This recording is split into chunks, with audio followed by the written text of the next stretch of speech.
வணக்கம். பெங்களூர்ல ஒரு தர்மஸ்தலாவை பார்த்தோம். இப்ப தேர்தல்ல ஒரு தர்மஸ்தலா எலும்புக்கூடுகள் வெளிவந்திருக்கு. எலும்புக்கூடுகள் தான் கொஞ்சம் நஞ்சம் இல்ல, லட்சக்கணக்கில் எலும்புக்கூடுகள் வெளியே வந்திருக்கு. அதுதான் தேர்தல் தில்லுமுள்ளு, பாஜகவின் தேர்தல் திருட்டுத்தனங்கள். ஒரே ஒரு உதாரணம் சொல்றேன். மகாராஷ்டிராவில் தேர்தல் முடிஞ்ச பிறகு 2 விஷயத்த செக் பண்றாங்க. மகாராஷ்டிராவில் மொத்த வாக்காளர்கள் எவ்வளவு அப்படின்னா, ஏற்கனவே இருக்கிற பட்டியல்ல டோட்டல் எவ்வளவு பேர்னு வந்திருக்கு. தேர்தல் முடிஞ்ச பிறகு ஜெயிச்ச கட்சி, தோத்த கட்சி, நின்ன கட்சி, சுயேட்சை எல்லாரும் வாங்கிய வாக்குகளை பார்த்தீங்கன்னா இந்த வாக்காளர் பட்டியலை விட அதிகம். இப்ப புரியுதா இது எந்த அளவுக்கு விரிவாக நடந்திருக்கு. இப்ப இது ஒரு தேர்தல் தர்மஸ்தாலா அப்படித்தான் பார்க்க வேண்டியிருக்கு. இந்த தேர்தல் தர்மஸ்தாலாவில் இந்த பிரச்சனைகளை எல்லாம் ராகுல் காந்தி இப்ப வெளியே கொண்டு வர்றார். தோண்ட தோண்ட ஏகப்பட்ட குளறுபடிகள் இருக்கு. இப்ப தர்மஸ்தாலாவில் எப்படி பிணங்களை தோண்ட விட மறுக்கிறார்களோ அதுபோல பாஜகவும் தோண்ட மறுக்கிறது. எப்படின்னு பாத்தீங்கன்னா, இவங்க போராடி அந்த தேர்தல் விவரங்கள், அது பற்றிய பட்டியல்கள் எப்படி வாக்காளர் பட்டியல் எல்லாத்தையும் கொடுங்க அப்படின்னு சொன்னா அவங்க ரொம்ப வேலை பார்த்து ஒரு பெரிய எழுத்து, பெரிய பிரிண்ட் அவுட் கொடுக்குறாங்க.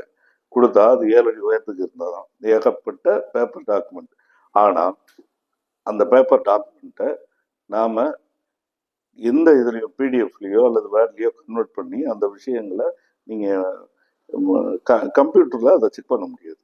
கம்ப்யூட்டர்ல அதை ஒரு மொத்த ஆய்வுக்கு உட்படுத்த முடியாது. அது போன்ற ஒரு தரவுகளாக திட்டமிட்டு கொடுத்திருக்கிறார். ஏன்னா இப்போ எடுத்தெடுத்து எண்ணியே சாகு, எடுத்த பாரு நீயே முடியலைன்னு சொல்லிட்டு போட்டுட்டு ஓடிடு அப்படின்ற மாதிரி திட்டமிட்டு கொடுத்துருக்காங்க. ஆனால் அந்த கடினமான வியர்வை சிந்துகிற பணியை ஆட்களை வைத்து இவர்கள் எல்லாத்தையும் செக் பண்ணா ஏகப்பட்ட உண்மைகள் வெளியே வருது.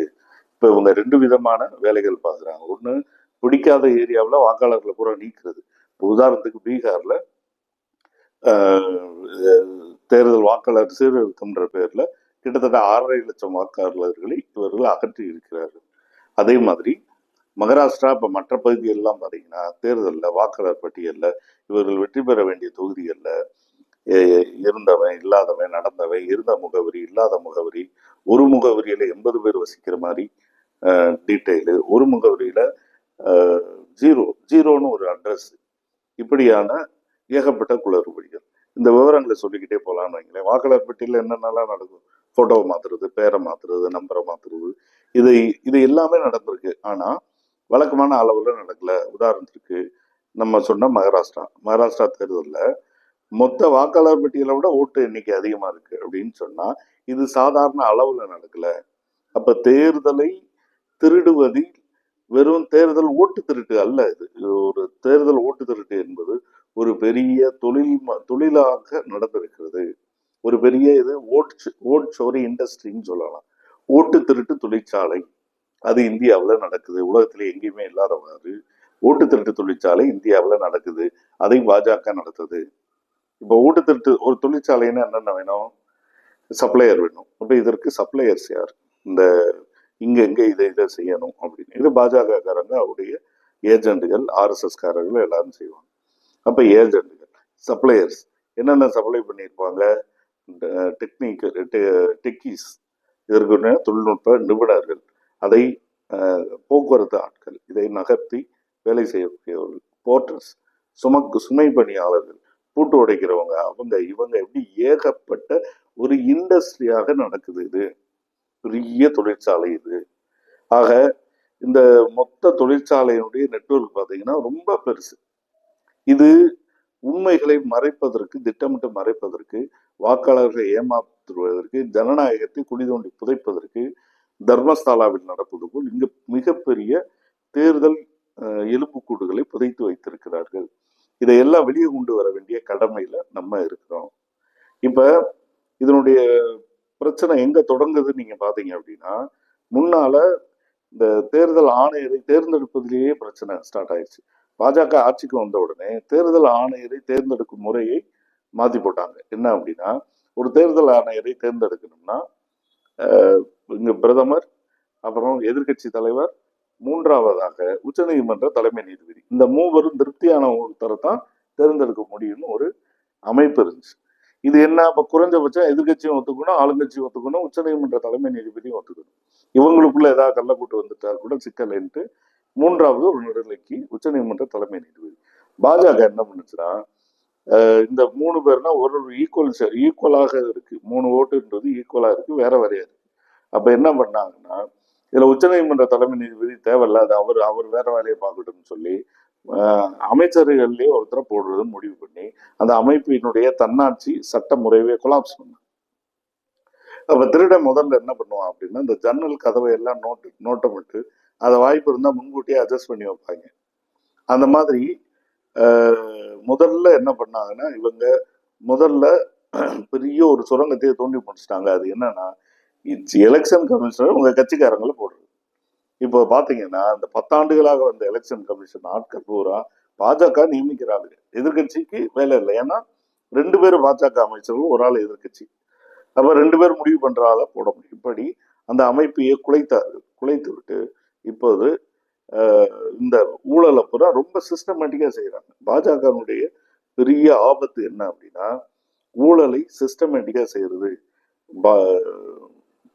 பிரதமர் மோடி இன்னொரு திருட்டுத்தனமான ஒரு பொருளாதார அமைப்பு ஒன்று வச்சிருக்காரு, எல்லாருக்கும் தெரியும். அது என்ன அப்படின்னா, பிரதம மந்திரி நிவாரண அமைப்புன்னு சொல்லி. அதுல என்னன்னா, உலக அளவுல டொனேஷன் கலெக்ட் பண்ணுவாங்க. கொரோனா காலத்தில் உருவாக்கப்பட்ட அமைப்பு இது, நிதி அமைப்பு. அதுல யார் யாரு பணம் போட்டாங்கன்னு சொல்ல வேண்டியதில்லை, எவ்வளவு பணம் சேர்ந்திருக்குன்னு சொல்ல மாட்டாரு, எவ்வளவு சேர்ந்ததை என்ன செய்தேன் என்று சொல்ல வேண்டிய அவசியம் இல்லை, அது தகவல் அறிவு உரிமை சட்டத்திற்குள்ள வராது. இப்படியெல்லாம் ஒரு சட்டவிரோத நிதி அமைப்பை பிரதமர் வைத்திருப்பது போல் இந்த தேர்தல் ஆணையத்தையும் அதே போல் ஒரு சட்டவிரோத அமைப்பாக அவர்கள் ஏற்கனவே ரெடி பண்ணிட்டாங்க. பாஜகக்காரன் தேர்தல் அமைப்பு தேர்தல் ஆணையராக இருப்பார், முடிஞ்சப்ப எல்லாம். அப்ப அவர்கள் விரும்பக்கூடிய எதை வேணா செஞ்சுக்க முடியும் என்பதை ஒரு சிஸ்டமா ஆக்கிட்டாங்க. இந்த சிஸ்டம் இன்னைக்கு ஒரு இண்டஸ்ட்ரியாக வளர்ந்து நிற்குது. இந்தியா முழுக்க அப்படி செய்யறாங்க. சரி, இப்படி சொல்றீங்களே, இப்ப தமிழ்நாடு மாதிரியான மாநிலங்கள்ல இதை ஏன் அவர்களால் செய்ய முடியவில்லை அப்படின்னா, தமிழ்நாடு மாதிரியான மாநிலங்கள்ல இந்த போஸ்டிங் இருக்குல்ல, அரசு ஊழியர்கள், ஆசிரியர்கள், இவங்களதான் காவலர்கள், இவங்களதான் நம்ம பெரும்பாலும் இந்த தேர்தல் சிஸ்டம் அதை பாதுகாக்கிறது, அதை மறு எண்ணிக்கை பண்றது எல்லாத்துலயும் ஈடுபடுத்தணும். இப்ப இதுல என்னன்னா, இவங்க எல்லாருமே அதிமுக திமுக போஸ்டிங், பெரும்பாலும் அதிமுக திமுக ஆட்கள். அப்ப என்னன்னா, பாஜகவால் இவர்களை நேரடியாக இன்ஃப்ளூயன்ஸ் பண்ண முடியல. இப்படி எந்தெந்த மாநிலங்கள், உதாரணத்துக்கு கேரளா, எந்தெந்த மாநிலங்கள்ல அந்த கிரவுண்ட் ஃபோர்ஸ், அந்த படை இருக்கு இல்லையா, மக்கள் எந்த அரசியல் கட்சியின் கீழே இருக்காங்களோ அவங்க தான் அரசு துறை பணியாளர்களாகவும் இருக்கிறாங்க. அவங்க நீங்க ஊழல் பண்றதுக்கு ஒரு வேலையை சொன்னீங்கன்னா காட்டி கொடுத்துருவாங்க. ஆனால் இவர்கள் ஆளக்கூடிய மாநிலங்களில் எந்த வரம்பும் கிடையாது, எந்த அற ரீதியான நடத்தையும் கிடையாது, கட்டுப்பாடும் கிடையாது, ஒழுக்கம் கிடையாது. என்ன வேணா செய்யறது, என்ன வேணா சீட்டிங் செய்யறது. இப்ப ஒரு முழு திருடர் கட்சி பாஜக என்பது இந்த இதில் தெளிவாகிறது. நாம நிச்சயமாக இதை தர்மஸ்தாலா எலும்புக்கூட்டு புதையல்களோடு ஒப்பிடலாம். இது ஜனநாயகத்தை இவர்கள் தர்மஸ்தாலா எலும்புக்கூடுகள் போல் புதைக்க முயற்சி செய்கிறார்கள், புதைத்து வைத்திருக்கிறார்கள். எனவே இந்த இண்டஸ்ட்ரியை ஒழிக்காம ஒன்றும் செய்ய முடியாது. குறைந்தபட்சம் வரக்கூடிய தேர்தலில் நாம் செய்யக்கூடிய கடமை என்னன்னா, நம்முடைய வார்டுல ஓட்டர் லிஸ்ட்டை செக் பண்றதை ஒவ்வொரு குடிமக்களும் செய்ய வேண்டிய கடமையில் இருக்கிறோம். உங்க தெருவில் யார் யாரை போட்டிருக்காங்க, என்னென்ன வாக்காளர் லிஸ்ட் என்பதை உடனடியாக புகார்களாக மாத்துங்க. இது குறைஞ்சபட்சம் ஒரு ஜனநாயக அமைப்பு அப்படின்னு சொன்னா, சின்ன சின்ன நடத்தைகளை வெளிப்படைத்தன்மையும் உண்மைத்தன்மையும் இருந்தால்தான் ஒரு மக்களுடைய உண்மையான விருப்பங்களால ஒரு ஆட்சி அமைக்க முடியும். அப்ப அதுவும் இல்லை, இந்த கடமை கூட நம்ம செய்யலை அப்படின்னா ஒண்ணும் இல்லாம தகர்ந்து போய் திருடர்கள் இங்க கொட்டம் அடிக்கக்கூடிய ஒரு சூழ்நிலை வந்துடும். நிச்சயமாக இது ஒரு பெரிய தேர்தல் திருட்டு இண்டஸ்ட்ரி. இந்த இண்டஸ்ட்ரிக்கு எதிராக பெரிய அளவுல நாம் முயற்சி எடுக்க வேண்டிய அவசியம் இருக்கு.